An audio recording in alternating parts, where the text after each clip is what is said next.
Les vraies voix Sud Radio, 17h-20h, Philippe David, Cécile de Ménibus. Bienvenue sur Sud Radio, bienvenue dans Les Vraies Voix. Vous avez raison de nous choisir parce que c'est là que tout se fait, tout se joue, que le débat, la mauvaise foi, enfin tout ce qu'il faut. Comme si c'était notre genre. C'est dingue parce qu'au moment où je dis mauvaise foi, vous intervenez. J'interviens. Il y a quand même un lien de cause à effet. Bien sûr, vous concernant. Voilà, en fait. absolument. Vous voyez ce que je veux dire. C'est la fête. Elle n'a pas compris qui commandait ici. C'est Philippe, David et moi. Donc, un mot de nous dans le métier, vous n'êtes plus rien. Oui, c'est vrai, pardon.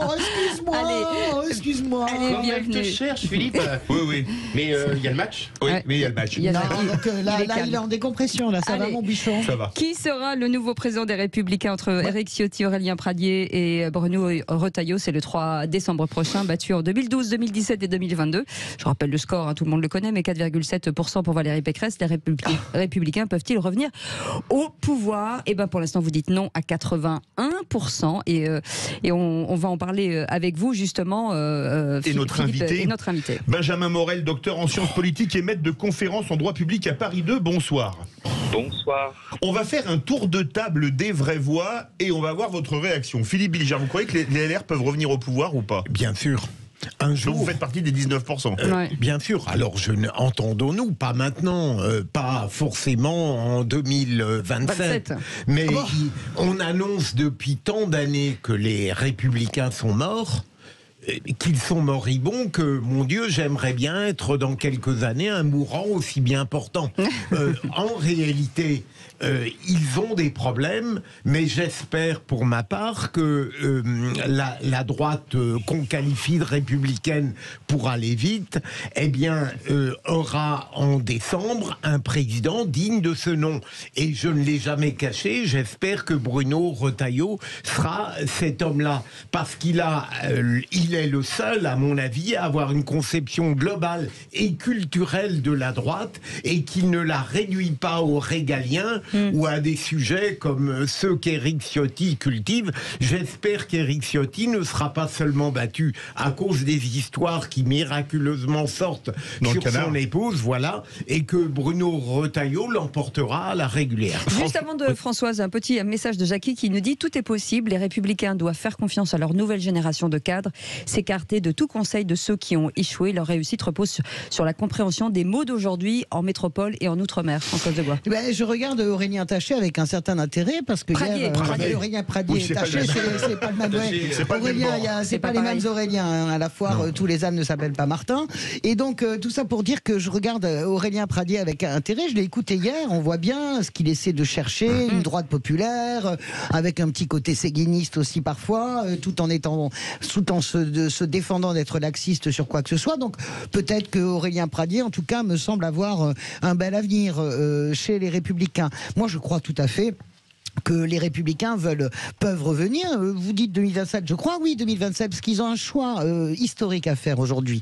On va attendre qu'ils élisent leur président. La question est, soit ils sont un peu fainéants, ils attendent tranquillement en pensant que parce qu'Emmanuel Macron a terminé son mandat, qu'il ne pourra pas se représenter, tranquillement, ils rentreront dans le fauteuil, puisque ce que la droite rêvait de faire, Macron le fait, en gros, en se disant, on sera la succession naturelle, donc on s'arrange, on godille à l'Assemblée, etc. Soit ils décident d'aller au frontal avec ce président en comprenant bien, moi je pense que c'est la deuxième stratégie qu'il faut adopter, en comprenant bien de toute façon qu'ils n'obtiendront rien avec une attitude et surtout pas une sorte de comment dirais-je, d'alternance naturelle qui se ferait, Macron s'en va, les Républicains arrivent, Ils seront obligés d'aller la chercher, cette victoire. Christophe Moi, Madrol. je trouve vraiment très optimiste, chers amis, là-dessus. Je vois pas qu'est-ce que proposent les Républicains. J'ai suivi le débat entre les trois candidats. Qu'est-ce qu'il propose de nouveau? Tout ce qu'il propose de nouveau, Macron l'a mis en place avec Darmanin, Bruno Le Maire et toute sa clique de droite. Et de l'autre côté, l'uniforme à l'université. Et de l'autre côté, ils sont coincés avec le Front National, qui, on l'a vu tout à l'heure sur la question de l'avortement, sont en train de s'émanciper des fondamentaux de Jean-Marie Le Pen. Donc quel est l'espace politique de récupérer LR le macronisme. On va demander récupérer le macronisme. Je suis d'accord. Mais Christophe, Aujourd'hui, ces trois candidats, il y a d'autres candidatures candidatures qui vont naître pour les présidentielles. Bruno Le Maire, il va pas rester à la maison. Gérald Darmanin, il va pas rester à la maison. Donc il va y avoir un trop plein de candidatures. On n'en sait rien. Moi, ce que je souhaite, pas à droite. je vais te dire, Philippe, et pourtant c'est pas mon camp. Et pourtant je continuerai à les combattre. Mais je souhaite que ça soit Éric Ciotti qui gagne pour qu'il y ait effectivement une droite qui s'affirme comme une droite. Et s'ils doivent passer, comme la NUPES, Françoise, l'ont fait avec le Parti Socialiste, si la droite doit passer des accords avec le Front National, on aura j'aurai un adversaire politique identifié. Mais on ne peut pas rester dans ce accord de droite. Tu vas pas rester macroniste toute ta vie. On a un invité. Ça n'existe pas, le macronisme. Benjamin Morel est avec nous. Bonsoir. Bonsoir. Voilà, vous allez faire la synthèse, en fait, quelque part, entre les vraies voix, c'est votre côté François Hollande qu'on aime beaucoup. Oh, alors là, je sens un tantinet de mauvaise foi. Est-ce qu'il y a un espace pour LR ? Aujourd'hui, l'espace est évidemment extrêmement réduit. C'est-à-dire qu'entre d'un côté le Rassemblement national et de l'autre Emmanuel Macron, on a vu en réalité le problème est le même pour LR depuis les européennes. Une partie de l'électorat centriste vote utile Macron, une partie de l'électorat de droite vote utile RN contre Macron.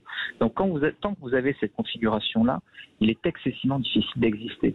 En revanche, à moyen terme, la situation est très très instable. C'est-à-dire qu'à 2 mois, on a aujourd'hui du mal à avoir de la prévisibilité politique. On sait qu'on a un électorat qui est un électorat extrêmement volatile et que cet électorat extrêmement volatile peut très rapidement se reconfigurer et être plus favorable à LR. On sait également qu'Emmanuel Macron ne pourra pas se représenter et que donc il y a toute une partie de l'électorat centre-droit qui potentiellement est un électorat flottant aujourd'hui qui peut se retrouver dans LR.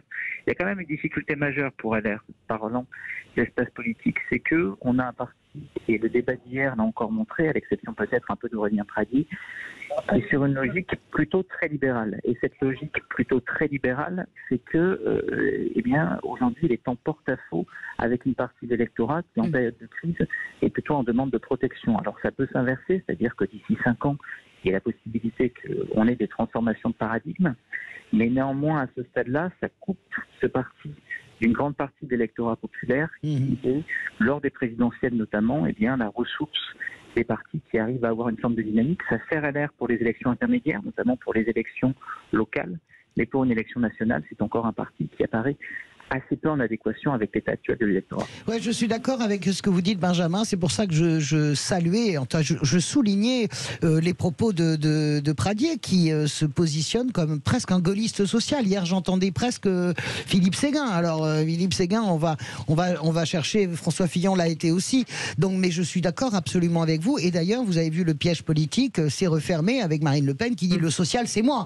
Marine Le Pen, contrairement à ses collègues d'extrême droite ou de droite plus que radicale comme Giorgia Meloni, c'est une vraie libérale par exemple.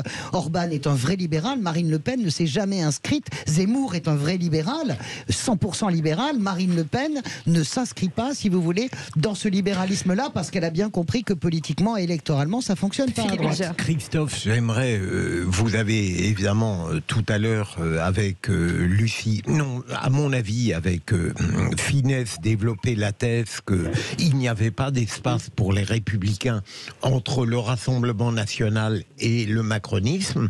Moi, je crois l'inverse, c'est-à-dire pour l'instant, l'espace apparaît mince, tout simplement parce que on n'a jamais eu quelqu'un qui, clairement, a fait travailler la droite républicaine sur un vrai projet. À partir du moment où Bruno Retailleau a dit à juste titre, il faut d'abord que nous ayons un projet cohérent et pour pouvoir l'emporter. Et le projet cohérent, paradoxalement, sera celui qui montrera qu'Emmanuel Macron n'est pas totalement à droite. Je suis d'accord avec vous, simplement que je suis de ceux qui pensent que la politique s'incarne dans des hommes et des femmes. Et aujourd'hui, les 3 candidatures que j'ai vues hier n'incarnaient pour moi rien. Voilà. Évidemment, je ne suis pas un homme de droite. Quand vous voyez Madame Le Pen, alors je vais faire un truc, Monsieur Bardella comme président du parti, le gars qui a 27 ans, la vice-présidente qui sort de nulle part, jolie blonde, agréable, etc. Ouais. Et c'est, à un moment donné, les gens sont perdus politiquement, ils savent plus où ils sont. Et la Macronie a tué le débat politique, et je suis d'accord avec François, l'histoire du en même temps a tué l'histoire politique, parce qu'on a fait des ministres, des bons hauts fonctionnaires, et non pas des porteurs politiques d'idées. Aujourd'hui, la droite n'est pas incarnée politiquement. On n'a pas un Jacques Chirac, on n'a pas un Nicolas Sarkozy. Christophe Madrol, on y va. Et malheureusement Bruno Retailleau ou Monsieur Ciotti n'incarnent pas ça. Merci beaucoup Benjamin Morel, docteur en sciences politiques et maître de conférence en droit public à Paris 2. Ça a encore bougé, vous étiez 81% à dire non, et ben maintenant vous êtes 82%, les Républicains ne peuvent pas revenir au pouvoir. On a vachement convaincu Benjamin, bravo, on est fort. Et toi Bilger, pour une fois que je suis majoritaire quelque part. Sur Sud Radio, on revient dans un instant et on parlera de ce rapport de la sous-direction antiterroriste qui dévoile qu'une enquête a été ouverte par le parquet de Paris pour non-assistance à personne en péril et non-empêchement de crime sur l'assassinat de Samuel Paty. Et on en parlera bien entendu au 0826 300 300. Vous pourrez réagir. Bienvenue dans Les Vraies Voix sur Sud Radio.